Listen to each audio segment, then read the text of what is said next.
कैसे हैं आप सभी का मैं आपके मंच the success point at the rate पे शानदार महत्वपूर्ण प्रश्नों की श्रृंखला में एक बार फिर से आपका स्वागत करता हूं। जैसा कि आपको पता है, इस वक्त हमारा भारतीय संविधान पर डिस्कशन चल रहा है। 50 क्वेश्चनों तक हम लोग ने डिस्कशन कर लिया है। आज इसके आगे का डिस्कशन करेंगे। बहुत ही शानदार, बहुत ही लाजवाब सेशन होने वाला है। तो फटाफट से वीडियो को सब्सक्राइब करें, बेल आइकन ऑन कर दें ताकि नोटिफिकेशन मिलती रहे और ज़्यादा से ज़्यादा लोगों तक इसको भेजने का प्रयास करें। ज़्यादा से ज़्यादा लोगों को जोड़ें, क्योंकि the success point at the rate एक ऐसा मंच है जो आपको इतने महत्वपूर्ण प्रश्नों की श्रृंखला देता है, चाहे वो यूपीएससी हो, यूपीपीएससी हो, समीक्षा अधिकारी या सहायक समीक्षा अधिकारी हो, सभी के एग्ज़ाम के लिए काफ़ी महत्वपूर्ण प्रश्नों की श्रृंखला है ये दोस्तों। चलिए शुरू करते हैं आज के शानदार महत्वपूर्ण प्रश्नों की श्रृंखला का पहला प्रश्न। इसका पहला प्रश्न क्या कह रहा है दोस्तों कि भारतीय संविधान में अनुच्छेद हैं। प्रश्न क्या है कि भारतीय संविधान में अनुच्छेद हैं। आपके ऑप्शन है 300 अनुच्छेद, 350 अनुच्छेद, 400 से अधिक अनुच्छेद, 500 अनुच्छेद।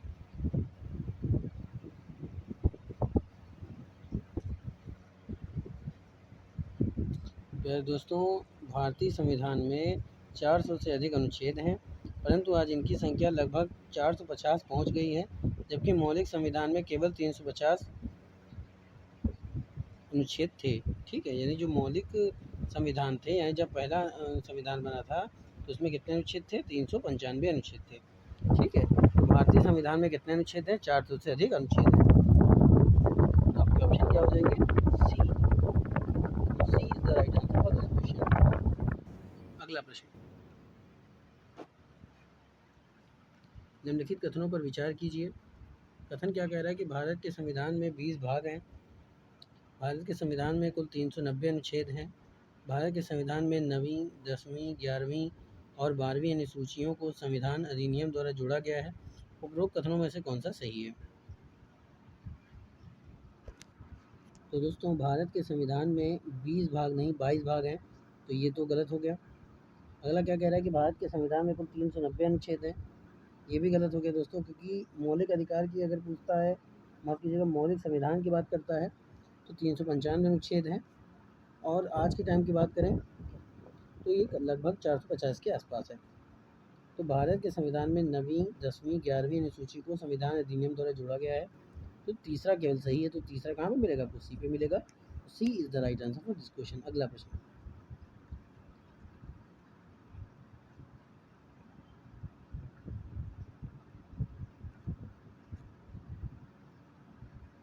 अगला प्रश्न क्या है दोस्तों? भारत के संविधान के अंतर्गत आर्थिक योजना का विषय है। भारत के संविधान के अंतर्गत आर्थिक योजना का विषय है। तो ऑप्शन है राज्य सूची, संघ सूची, समवर्ती सूची, किसी सूची में निर्दिष्ट नहीं है।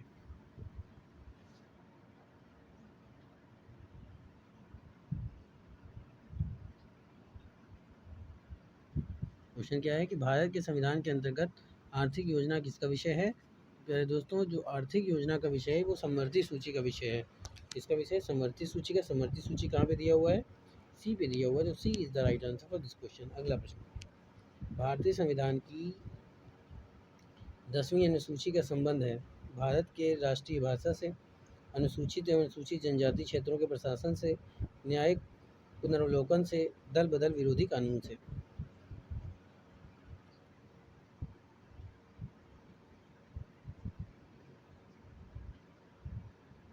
क्या दोस्तों, अगर दल बदल विरोधी कानून की बात करें तो ये 10वीं अनुसूची में है।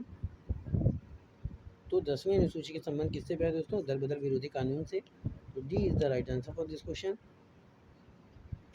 और ये जो 10वीं अनुसूची है, ये 52वें संविधान संशोधन 1985 के द्वारा जोड़ा गया है। 10वीं अनुसूची में 91वें संविधान संशोधन 2003 द्वारा संशोधन भी किया गया है। यानी इसमें फिर से संशोधन कब किया गया था? 2003 में किया गया था, ये भी याद रखिएगा। चलिए आगे चलते हैं। भारतीय संविधान की 7वीं अनुसूची के अंतर्गत संघ सूची में निम्नलिखित में से किसका उल्लेख नहीं है? प्रश्न एक बार फिर से सुन लीजिए। भारतीय संविधान की 7वीं अनुसूची के अंतर्गत संघ सूची में निम्नलिखित में से किसका उल्लेख नहीं है? आपके ऑप्शन है बैंकिंग, बीमा, जनगणना, गैस।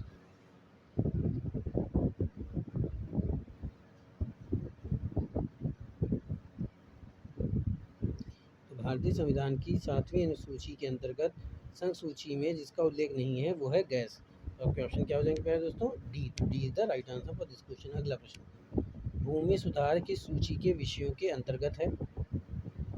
आपके ऑप्शन है संघ सूची, समवर्ती सूची, राज्य सूची या इनमें से कोई नहीं। एक बार प्रश्न फिर से सुन लीजिए, भूमि सुधार किस सूची के विषयों के अंतर्गत है? तो प्यारे दोस्तों, भूमि सुधार राज्य सूची का विषय है। किसका विषय है? राज्य सूची का। तो ये ऑप्शन कहाँ पे दिया हुआ है? आपके सी पे दिया हुआ है। तो C is the right answer for this question. अगला प्रश्न, पंचायतों को संवैधानिक दर्जा प्रदान किया गया है अनुच्छेद 226 के अंतर्गत, अनुच्छेद 243 के अंतर्गत, अनुच्छेद 239 के अंतर्गत, अनुच्छेद 219 के अंतर्गत।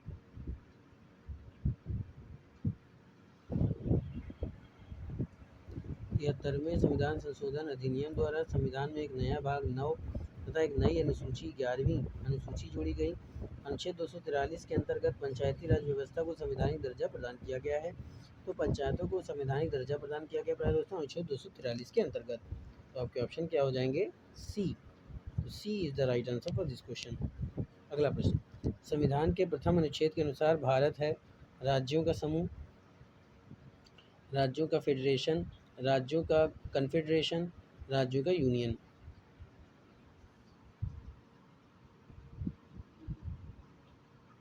तो दोस्तों, संविधान के प्रथम अनुच्छेद के अनुसार भारत है राज्यों का यूनियन। तो आपके ऑप्शन क्या हो जाएंगे? D. D is the right answer for this question. अगला प्रश्न, भारत सरकार की प्रथमता सारणी में भारत के मुख्य न्यायाधीश के ऊपर कौन आते हैं? यानी कि जो भारत सरकार की सारणी जो तैयार की जाती है उसमें भारत के प्रमुख न्यायाधीश के ऊपर कौन आता है, यानी प्रमुख न्यायाधीश के ऊपर कौन आता है? आपके ऑप्शन है भारत के महान्यायवादी, भूतपूर्व राष्ट्रपति, चीफ ऑफ स्टाफ्स, लोकसभा का अध्यक्ष। तो भारत सरकार की प्रथमता सारणी में भारत के मुख्य न्यायाधीश के ऊपर कौन आता है? तो भूतपूर्व राष्ट्रपति आते हैं दोस्तों। आपके ऑप्शन क्या हो जाएंगे? बी। तो B is the right answer for this question.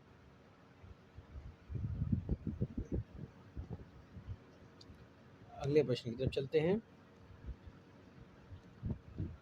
अगला प्रश्न कहता है सिविलियन अधिकारी कौन है?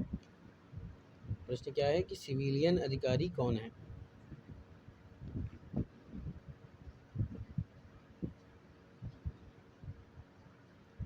आपके ऑप्शन है गृह सचिव, रक्षा सचिव, मंत्रिमंडल सचिव, दिल्ली का उपराज्यपाल।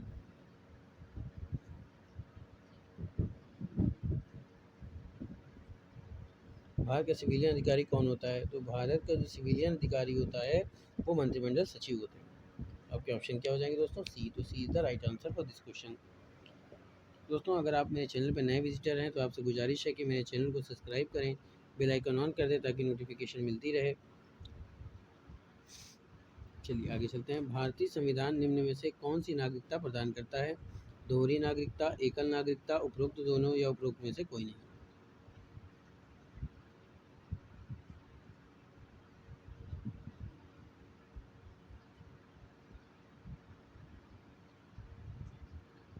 तो दोस्तों, भारतीय संविधान कौन सी नागरिकता प्रदान करता है? तो ये एकल नागरिकता प्रदान करता है। तो आपके ऑप्शन क्या हो जाएंगे? B. B is the right answer for this question. दोस्तों, अगर आप और प्रश्नों को सॉल्व करना चाहते हैं और प्रश्नों को देखना चाहते हैं तो आप मेरे प्लेलिस्ट में जा कर के पुराने वीडियोस को देख सकते हैं, जो कि 1000 से 1500 क्वेश्चनों तक उसमें डिस्कशन किया गया है। क्योंकि जितने ज़्यादा प्रश्नों को सॉल्व करने का प्रयास करेंगे उतने ज़्यादा आप अपने लक्ष्यों के करीब पहुँचेंगे। चलिए आगे चलते हैं। भारतीय नागरिकता प्राप्त नहीं की जा सकती है। आपके ऑप्शन है जन्म के द्वारा, देशीकरण के द्वारा, किसी भूभाग के सम्मेलन द्वारा, भारतीय बैंक में धन जमा करके।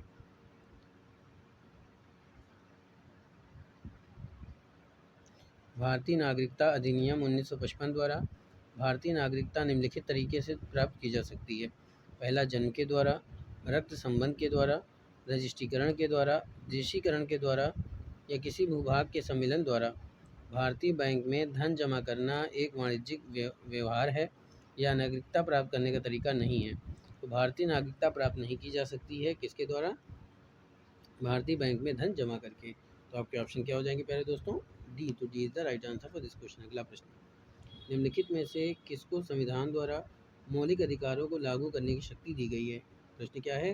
निम्नलिखित में से किसको संविधान द्वारा मौलिक अधिकार को लागू करने की शक्ति दी गई है? आपके ऑप्शन है भारत के सभी न्यायालय को, संसद को, राष्ट्रपति को, सर्वोच्च न्यायालय एवं उच्च न्यायालय को।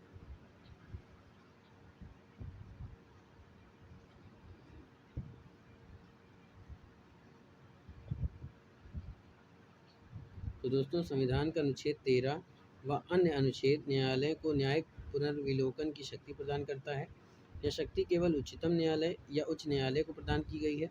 अगर उच्चतम न्यायालय की बात करें तो अनुच्छेद 32 तथा उच्च न्यायालय की बात करें तो 226 होगा।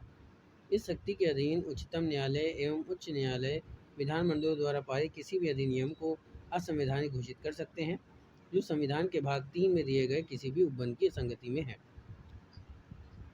तो संविधान द्वारा मौलिक अधिकारों को लागू करने की शक्ति किसको दी गई है? सर्वोच्च न्यायालय एवं उच्च न्यायालय को। दोस्तों, बात समझ में आ रही है? सर्वोच्च न्यायालय एवं उच्च न्यायालय को। तो आपके ऑप्शन क्या हो जाएंगे? D to D is the right answer for this question. अगला प्रश्न, मौलिक अधिकार की बात करें। मौलिक अधिकार कभी भी निलंबित नहीं किया जा सकता। प्रधानमंत्री के निर्देशों से लंबित हो सकते हैं, राष्ट्रपति की इच्छा पर निलंबित हो सकते हैं, आपातकालीन स्थिति में लंबित किए जा सकते हैं।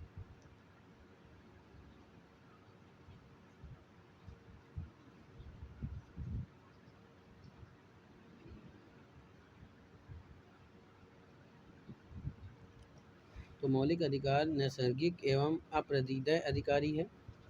समझ में आ रही? मौलिक अधिकार जो होता है वो नैसर्गिक एवं अप्रतिदेय अधिकार है जो राज्य कृत्य के विरुद्ध एक गारंटी है। इन्हें केवल आपातकालीन स्थिति में लंबित किया जा सकता है। अनुच्छेद 358 व 359 के अंतर्गत।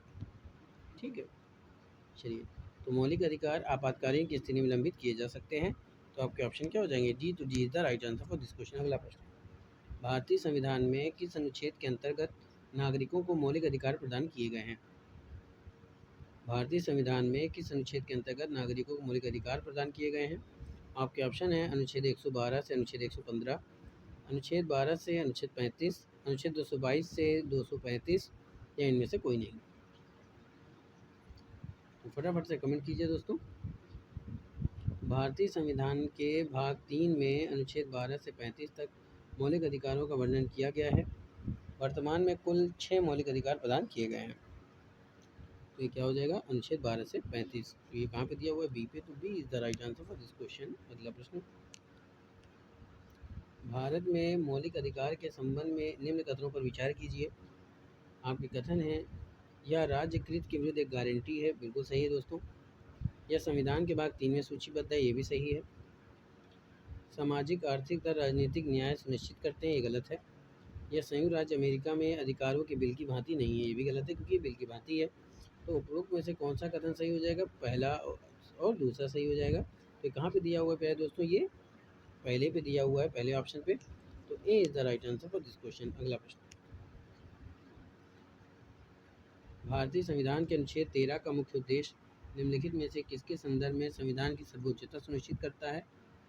आपके ऑप्शन है राज्य के नीति निर्देशक सिद्धांत, मौलिक अधिकार, मौलिक कर्तव्य, उपरोक्त में से कोई नहीं।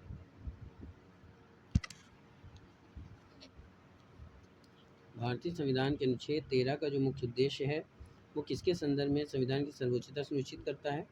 तो वो है मौलिक अधिकार। तो आपके ऑप्शन क्या हो जाएंगे दोस्तों? B to B is the right answer for this question. अगला प्रश्न, भारतीय संविधान में जैसा निहित है निम्न में से कौन सा समानता के मौलिक अधिकार में सम्मिलित नहीं है? भारतीय संविधान में जैसा निहित है निम्न में से कौन सा समानता के मौलिक अधिकार में सम्मिलित नहीं है? आपके ऑप्शन है कानून के समक्ष समानता, सामाजिक समानता, अवसर की समानता या फिर आर्थिक समानता।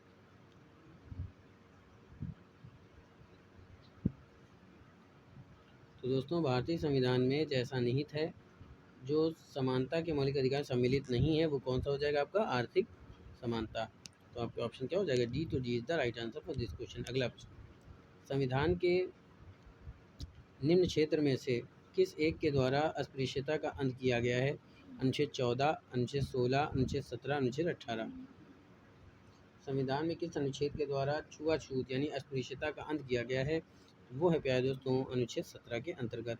तो आपके ऑप्शन क्या हो जाएंगे? सी। तो C is the right answer for this question. अगला प्रश्न, भारतीय संविधान के अनुच्छेद 25 का संबंध है समानता के अधिकार से, संपत्ति के अधिकार से, धर्म की स्वतंत्रता से, अल्पसंख्यकों की सुरक्षा से। भारतीय संविधान के अनुच्छेद 25 का संबंध है दोस्तों धर्म की स्वतंत्रता से। तो आपके ऑप्शन क्या हो जाएंगे? सी। तो C is the right answer for this question. भारतीय संविधान का अनुच्छेद 25 अंतःकरण की और धर्म के अबाध रूप से मानने, आचरण और प्रचार करने की स्वतंत्रता देता है। आगे चलते हैं। आगे प्रश्न क्या कह रहा है कि भारतीय संविधान का कौन सा अनुच्छेद अल्पसंख्यकों को अपनी मनपसंद शिक्षण संस्थानों को स्थापित करने में संचालित करने के अधिकार को संरक्षण प्रदान करता है? आपके ऑप्शन है अनुच्छेद 19, अनुच्छेद 26, अनुच्छेद 29, अनुच्छेद 30। दोस्तों अगर अनुच्छेद 19 की बात करें तो ये स्वतंत्रता का अधिकार है, यानी कि ये आपकी प्रेस की स्वतंत्रता से संबंधित है। 26 की बात करें तो धार्मिक कार्यों के प्रबंधन की स्वतंत्रता देता है। अनुच्छेद 29 अल्पसंख्यकों या अल्पसंख्यक वर्ग के हितों का संरक्षण। अनुच्छेद 30 शिक्षा संस्थानों की स्थापना और प्रशासन करने का अल्पसंख्यक वर्गों का अधिकार है। तो आपका ऑप्शन क्या हो जाएगा? अनुच्छेद 30 के अंतर्गत आता है। तो D is the right answer for this question, क्योंकि अनुच्छेद 30 जो है दोस्तों वो शिक्षा संस्थानों की स्थापना और प्रशासन करने का अल्पसंख्यक वर्गों को अधिकार प्रदान करता है। आगे का प्रश्न देखते हैं। निम्नलिखित कथनों पर विचार कीजिए। तो कथन क्या कह रहा है? अनुच्छेद 301 संपत्ति के अधिकार से संबंधित है। संपत्ति का अधिकार एक विधिक अधिकार है, किंतु यह मूल अधिकार नहीं है। भारत के संविधान में अनुच्छेद 300 का उस समय केंद्र में कांग्रेस सरकार द्वारा 44वें संविधान संशोधन से अंतः स्थापित किया गया था। तो दोस्तों अनुच्छेद 301 संपत्ति के अधिकार से संबंधित है। ये आपका क्या हो जाएगा? गलत हो जाएगा, क्योंकि 300 संबंधित है। तो संपत्ति का अधिकार एक विधिक अधिकार है, किंतु यह मूल अधिकार नहीं है। बिल्कुल सही है। भारत के संविधान में अनुच्छेद 300 का उस समय केंद्र में कांग्रेस सरकार द्वारा 44वें संविधान संशोधन से स्थापित किया गया था। तो क्या हो जाएगा? गलत हो जाएगा। तो उपरोक्त कथनों में से कौन सा सही है? केवल दो। तो केवल दो कहाँ पे दिया हुआ है? ए पे। तो A is the right answer for this question. अगला प्रश्न, संपत्ति के मौलिक अधिकार को कब समाप्त किया गया? संपत्ति के मौलिक अधिकार को कब समाप्त किया गया? 1978 में संविधान के 44वें संशोधन द्वारा, 1982 में संविधान के 46वें संशोधन द्वारा, 1973 में संविधान के 31वें संशोधन द्वारा, या इनमें से कोई नहीं?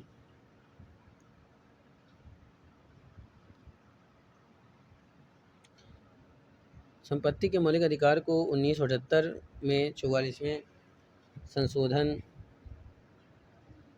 द्वारा समाप्त किया गया। अब यह अनुच्छेद 300 का के अनुसार एक विधिक अधिकार है। तो संपत्ति के मौलिक अधिकार को समाप्त किया गया तो सन 1978 में संविधान के 44वें संशोधन के द्वारा।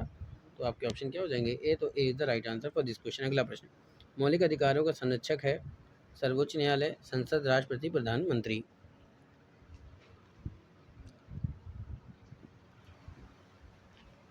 प्यारे दोस्तों, मौलिक अधिकारों का संरक्षक सर्वोच्च न्यायालय है। कौन सा है? सर्वोच्च न्यायालय। तो A is the right answer for this question. दोस्तों वीडियो को बिना स्किप किए शुरुआत से अंत तक जरूर देखें। बहुत ही महत्वपूर्ण प्रश्न है, चाहे वो यूपीएससी हो, यूपीपीएससी हो, या समीक्षा अधिकारी, या सहायक समीक्षा अधिकारी हो, या अन्य कॉम्पिटिटिव एग्ज़ाम हो। वीडियो को ज़्यादा से ज़्यादा शेयर करें, लाइक करें दोस्तों की काफ़ी मेहनत के साथ इस वीडियो को आप लोगों के लिए तैयार किया जाता है, क्योंकि हमारा लक्ष्य है आपकी सफलता। चलिए आगे चलते हैं। निम्नलिखित में से किस एक अधिकार को डॉक्टर भीमराव अम्बेडकर के द्वारा संविधान की आत्मा कहा गया है? आपके ऑप्शन है धर्म की स्वतंत्रता का अधिकार, संपत्ति का अधिकार, समानता का अधिकार, संवैधानिक उपचार का अधिकार। निम्नलिखित में से किस एक अधिकार को डॉक्टर भीमराव अम्बेडकर के द्वारा संविधान की आत्मा कहा गया है? आपके ऑप्शन हो जाएंगे प्यारे दोस्तों, संवैधानिक उपचार का अधिकार को डॉक्टर भीमराव अम्बेडकर ने संविधान की आत्मा कहा है। तो आपके ऑप्शन क्या हो जाएंगे? डी। तो D is the right answer for this question. तो दोस्तों ये था आज का शानदार महत्वपूर्ण प्रश्नों की श्रृंखला। उम्मीद करता हूँ कि आपको पसंद आया होगा। तो फटाफट से सब्सक्राइब करें, बेल आइकन ऑन कर दें ताकि नोटिफिकेशन मिलती रहे, और ज़्यादा से ज़्यादा शेयर करें। मंजिलों से चलकर बेहतर मंजिलें तलाश कर, मिल जाए दरिया तो समंदर तलाश कर, यूँ तो टूट जाते हैं पत्थर के चोट से शीशे, पत्थर है टूट जाता शीशा तलाश कर, तो दोस्तों अपनी लगन के साथ अपने लक्ष्य को हासिल करिए। फिर मिलेंगे नए प्रश्नों के साथ इसी श्रृंखला में। तब तक के लिए जय Hind, wish you all the best.